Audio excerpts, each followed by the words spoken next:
You're watching Al Jazeera Live from Doha. I'm Darren Jordan with our continuing extensive coverage of the joint Israeli and US attacks on Iran. And after 2 days of strikes and counterattacks, the conflict is now widening. Hundreds of thousands of people are on the move after Israel launched strikes across Lebanon. And within the last hour, it's ordered a forced evacuation for nearly 50 villages. Israel already launched strikes on Bekaa in southern Lebanon. The military has warned of more strikes after Hezbollah fired into Israel. Lebanon's Prime Minister has condemned Hezbollah's rocket fire. Israel says a senior Hezbollah commander has been killed. Israel has been targeting Hezbollah positions in and around Beirut, causing destruction and fires in many parts. Earlier, Hezbollah claimed responsibility for strikes on Israeli territory. The armed group says its attacks were in retaliation for the killing of Iran's supreme leader, Ayatollah Khamenei. Let's bring in Nida Ibrahim. She's in Ramallah in the occupied West Bank. Nida, so the Israeli military had released a statement some time ago saying they'd be attacking Hezbollah targets in Lebanon, and now we have seen those Israeli strikes following the Hezbollah rocket launches. Tell us more about what the Israelis have been saying, Nida. Well, the Israeli army has been saying that they will be working to thwart any threat that is posed against the state of Israel, saying that Hezbollah is considered a threat to Lebanon. It will devastate it, and saying that they will act swiftly against the threats from Hezbollah. But it's important to note that while these rockets have been intercepted or fell in open areas, the threat remains very minimal. But it is Israel wants to relay this message. It is at a time that it wants to crack down on any of Iranian missiles, Iranian programs, but also any of the proxies that Israel believes work with Iran in the region to thwart any of their activities in the region. It's important to remember that this is the first attack of its kind from Hezbollah against Israel since the ceasefire was brokered in November 2024. But still, Israel continued to break that ceasefire and attack Lebanese soil and attack Lebanese villages. So it is indeed an escalation from the Israeli side, but let's not forget that Israel has been the entity breaking that ceasefire time and again. Nida, we'll come back to you a little bit later throughout the morning. Let's bring in Zaina Hodder. She joins us live now from southern Beirut. Zaina, let's talk first about this warning in the last hour or so from the Israeli military to residents in parts of southern Lebanon to leave the area. Many villages. What more can you tell us, Zaina? Yes, the Israeli army issuing forced evacuation orders, dozens of villages, tens of thousands, if not a few hundred thousands of people are on the move this morning, not just from southern Lebanon where those evacuation orders were issued, but here in Beirut. As you can see behind me, the traffic. Dahi, it's known as Dahi, Beirut's southern suburbs, a cluster of neighborhoods, is home to hundreds of thousands of people. Streets are empty. We've been talking to people here.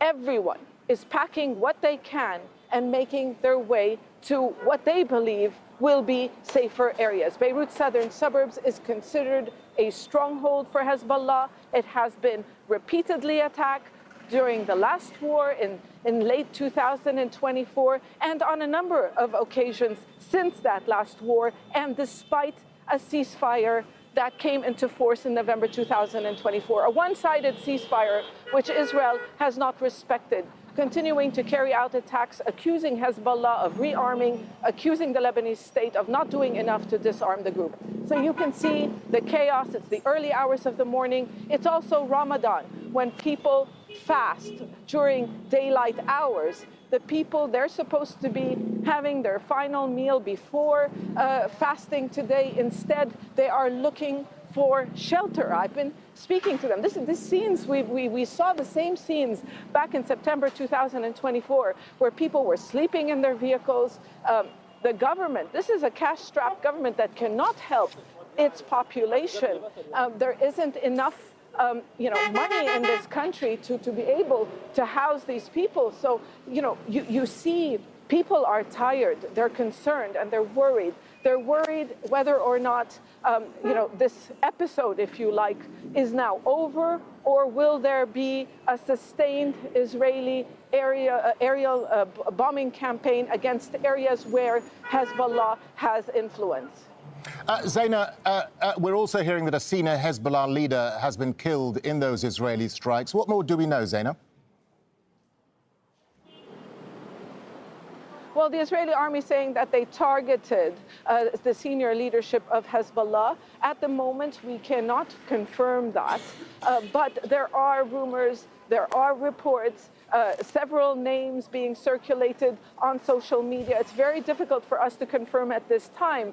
There are some reports suggesting that it was Mohammed Rad, who is the head of Hezbollah's parliamentary bloc. Yes, Hezbollah is an armed group in Lebanon. It used to be stronger than the Lebanese army and the Lebanese state, but it has been severely weakened with these ongoing Israeli attacks. But it does have representatives in parliament and in government. So right now, we cannot confirm this, but you cannot rule this out because, again, despite that ceasefire, there have been assassinations of senior Hezbollah officials. Just a few months ago, an Israeli attack in the southern suburbs of Beirut killed a high-ranking Hezbollah commander. So the situation is very tense, chaotic. People are concerned. Is Hezbollah, so far as we have seen, there has been only one barrage of missiles that has been fired. And Hezbollah calling this a warning. Is Hezbollah trying to de-escalate, trying to say that this is a one-off strike because we are retaliating against the killing of the late Iranian Supreme Leader Ali Khamenei?